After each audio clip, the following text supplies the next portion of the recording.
ഭൂമിയിൽ നിന്ന് ചൊവ്വയിലേക്ക് ആളുകൾ എത്തുമ്പോൾ ശരിക്കും എന്തായിരിക്കും സംഭവിക്കുക? എത്തുകയില്ല. പോകാനുള്ള സമയമാകുമ്പോൾ ചൊവ്വയിലേക്ക് പോകുന്ന ആ റോക്കറ്റിൽ ഈ ബില്യണയർമാരും ട്രില്യണയർമാരും കയറിക്കൊണ്ടിരിക്കും. ഒരു പിടി ആളുകൾ, ഭൂമിയിലെ ജനസംഖ്യയുടെ 1000-1 അല്ലെങ്കിൽ 1,00,000-1 ഭാഗം വരുന്ന ഈ ആളുകൾ അതിൽ കയറിക്കൊണ്ടിരിക്കും. താഴെ ഭൂമി മുഴുവൻ തീ പിടിച്ചിട്ടുണ്ടാകും. ആ തീ വെച്ചത് ഇപ്പോൾ ആ തീയോടൊപ്പം സുരക്ഷിതരായി ചൊവ്വയിലേക്ക് രക്ഷപ്പെടുന്ന ഈ ആളുകൾ തന്നെയാണ്. ആ തീയിൽ കത്തുന്നത് ആരായിരിക്കും?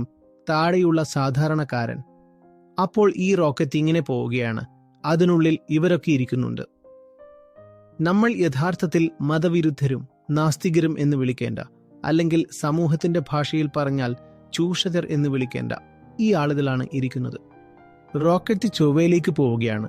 താഴെ ഭൂമിക്ക് മുഴുവൻ തീയിട്ട് ആ റോക്കറ്റ് മുകളിലേക്ക് പോകുന്നു. ആ തീയിൽ എല്ലാ ജീവജാലങ്ങളും മറ്റ് പ്രാണികളും കത്തുന്നുണ്ട്. സാധാരണക്കാരനും കത്തുകയാണ്.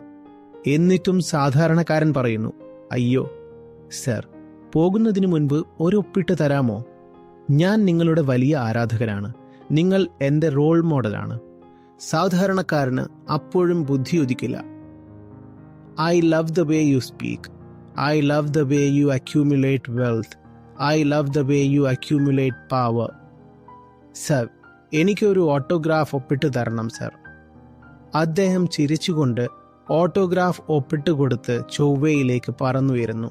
ഇവിടെ മനുഷ്യൻ കത്തുകയാണ്. കത്തുന്നതിനിടയിലും അവൻ ഓട്ടോഗ്രാഫ് ഒപ്പിടിക്കുന്നു. നമ്മുടെ ഉള്ളിൽ തിരിച്ചറിവില്ലെങ്കിൽ, താൻ ആരാണെന്ന് മനുഷ്യൻ അറിയുന്നില്ലെങ്കിൽ, ഉള്ളിൽ നിന്ന് അവന്റെ ആഗ്രഹങ്ങൾ എവിടെ നിന്നാണ് വരുന്നതെന്ന് അറിയുന്നില്ലെങ്കിൽ, പുറമേയുള്ളവരിൽ അവൻ വേഗത്തിൽ സ്വാധീനിക്കപ്പെടും.